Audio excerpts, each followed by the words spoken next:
दोस्तों, एक बार की बात है, एक राजा के मन में सवाल आया कि जब ईश्वर अच्छा और बहुत अच्छा बना सकता था, तो उसने दुनिया में इतने दुख दर्द क्यों बना दिए? क्या दुनिया में होने वाले सभी बुरे कर्मों में ईश्वर को मजा आता है?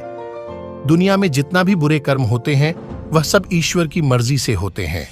वह चाहे तो दुनिया को बहुत खूबसूरत बना सकता है, कोई बुराई ना हो और किसी को कोई दुख ना हो, तो ऐसी सृष्टि की रचना ईश्वर ने क्यों नहीं की? राजा ने दरबार में सबको बुलाया और कहा कि जो भी मेरे सवाल का सही जवाब दे देगा, उसे मैं मुंह मांगी रकम इनाम में दूंगा।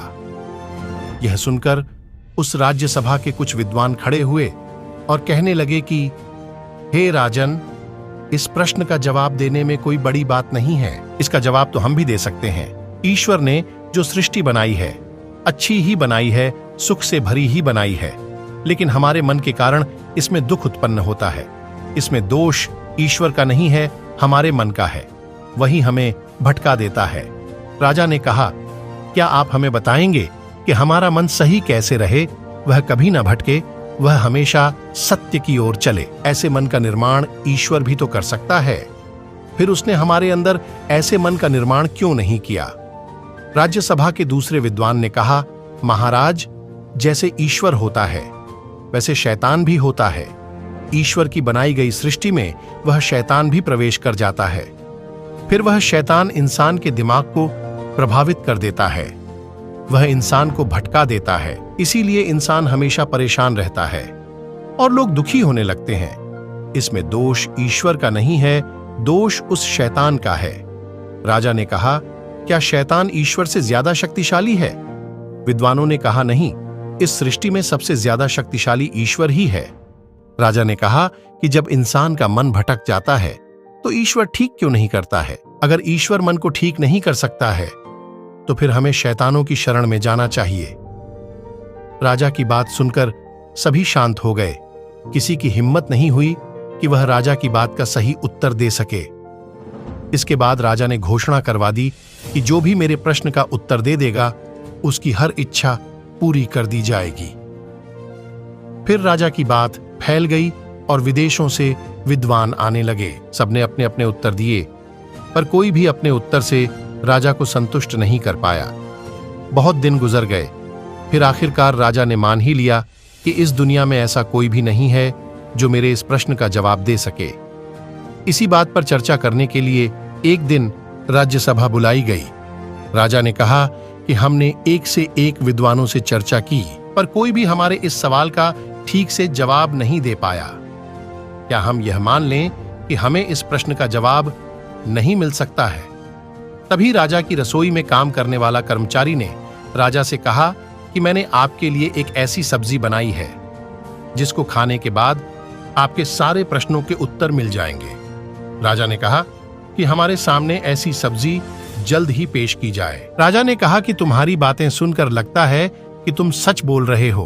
कर्मचारी ने कहा कि महाराज, सब्जी तो यहाँ नहीं आ सकती, आपको सब्जी के पास जाना पड़ेगा, नहीं तो सब्जी का स्वाद खराब हो जाएगा। राजा ने कहा कि अगर ऐसा है तो हम तुम्हारे साथ चलते हैं। राजा के साथ सभी दरबार के लोग भी चलने लगे। रसोई कर्मचारी राजा को कद्दू के पौधे के पास ले गया। उस पौधे पर एक कद्दू लगा हुआ था। कर्मचारी ने राजा से कहा कि राजन, यही सब्जी है, आप इसे खा लीजिए। यह सुनते ही राजा को क्रोध आ गया और फिर राजा ने कहा कि क्या तुम हमारे साथ मजाक कर रहे हो? इस सब्जी को तो बनाया ही नहीं है, हम इस कच्चे कद्दू को कैसे खाएंगे? रसोई कर्मचारी ने कहा कि राजा, मुझे क्षमा कीजिएगा, मेरा ऐसा कोई इरादा नहीं है, पर आप भी तो यही पूछ रहे हैं कि ईश्वर ने सृष्टि बिना दुख के क्यों नहीं बनाई? राजा ने कहा कि अपनी बात स्पष्ट करो।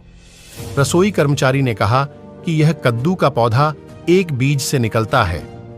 अगर बीज को दुख नहीं होगा, अगर वह अपना सीना नहीं चीरेगा, तो यह कद्दू का पौधा उस बीज से नहीं निकल पाएगा।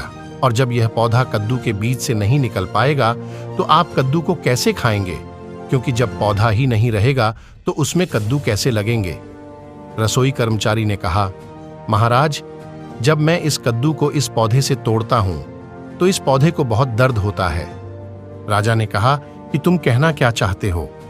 ये अभी भी स्पष्ट नहीं हुआ है। रसोई कर्मचारी ने कहा कि मैं आपको अपनी बात स्पष्ट करवा दूंगा, पर इसके लिए आपको दरबार में जाना होगा। मैं वहीं इस कद्दू की सब्जी बनाकर लेकर आता हूं। राजा ने कहा कि ठीक है, तुम जैसा कहोगे मैं वैसा करता हूं। हम दरबार में जा रहे हैं, तुम जल्दी से इस कद्दू की सब्जी बनाकर लेकर आओ। राजा अपने दरबारियों के साथ दरबार में बैठ गया। कुछ देर बाद रसोई कर्मचारी सब्जी को एक बर्तन में ढककर दरबार में लेकर आता है।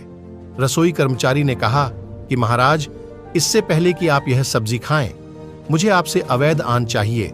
मेरी पूरी बात सुने बिना मुझे मृत्यु दंड नहीं मिलना चाहिए। राजा ने कहा कि डरो नहीं, ऐसा कुछ भी नहीं होगा, तुम्हें अपनी पूरी बात कहने का मौका मिलेगा। रसोई कर्मचारी ने वह सब्जी राजा के पास रख दी। राजा ने जब सब्जी को देखा तो चौंक गया और कहा कि यह क्या मजाक कर रहे हो, इसमें तो कच्ची कद्दू ही रखी है, तुमने तो इसे पकाया भी नहीं है।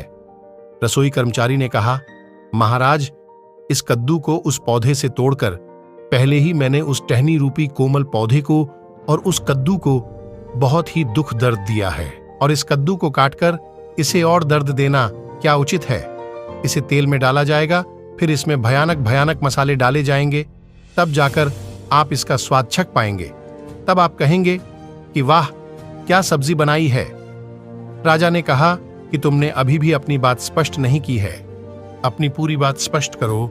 रसोई कर्मचारी ने कहा कि सृष्टि का रचयिता अगर सबको सुख दे दे तो सब बीज बीज ही रह जाएंगे।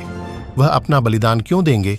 किसी पेड़ को बनने के लिए, किसी पौधे को उगने के लिए बीज को तो नष्ट होना ही पड़ेगा। बीज अपना बलिदान देते हैं, तब जाकर सृष्टि आगे बढ़ती है। महाराज, सृष्टि के आगे बढ़ने में 3 चीजों का योगदान है। पहला विनाश है, दूसरा रचना है, और तीसरा पालन करना है। इसके बाद फिर से विनाश आता है और यह चक्र चलता रहता है। इसी से सृष्टि आगे बढ़ती है। बीज के विनाश से पौधे का जन्म होता है। पौधा अपनी पूरी उम्र तक रचना धारण करता है और उसका पालन करता हुआ वह बड़ा होता है। फिर उसमें फल लगते हैं और उस फल में बीज बनते हैं और फिर वह विनाश को प्राप्त होता है। पूरी सृष्टि 3 हिस्सों में बटी हुई है और उनका एक दूसरे के बिना कोई अस्तित्व नहीं है। जैसे दिन और रात, स्त्री और पुरुष जैसे सुख और दुख, और उनके बीच मोक्ष। राजा ने कहा कि बहुत गहरी बात बोल रहे हो, लगता है तुम्हें बड़ा ज्ञान है। यह बताओ कि मनुष्य बुरे कर्म क्यों करता है? क्या उससे यह ईश्वर करवाता है या उसके अंदर का शैतान करवाता है? रसोई कर्मचारी ने कहा कि ईश्वर ने कभी किसी को नहीं कहा कि वह बुरे कर्म करे, बल्कि उसने हमें यह बुद्धि दी है जो यह बताती है कि क्या गलत है और क्या सही है। सृष्टि में मौजूद 3 चीजों में से हम किसी एक चीज का चुनाव कर सकते हैं। चुनने की आजादी हमें दी गई है और अपने अपने कर्मों के हिसाब से सबको दुख दर्द मिलता है।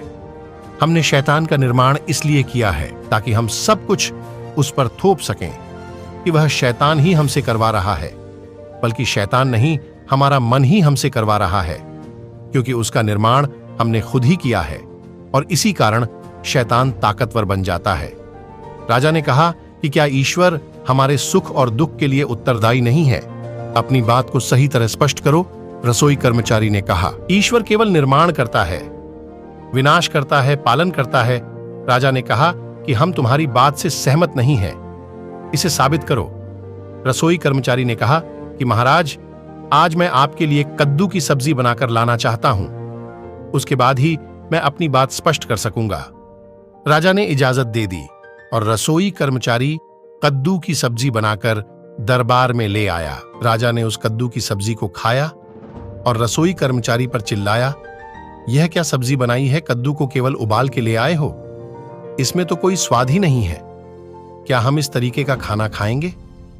रसोई कर्मचारी ने कहा, महाराज, आपको यह सब्जी पसंद नहीं है, इसमें आपका निर्णय है, इसमें ईश्वर कुछ नहीं कर रहा, जबकि यह बात सत्य है कि यह सब्जी आपकी सेहत के लिए उचित है।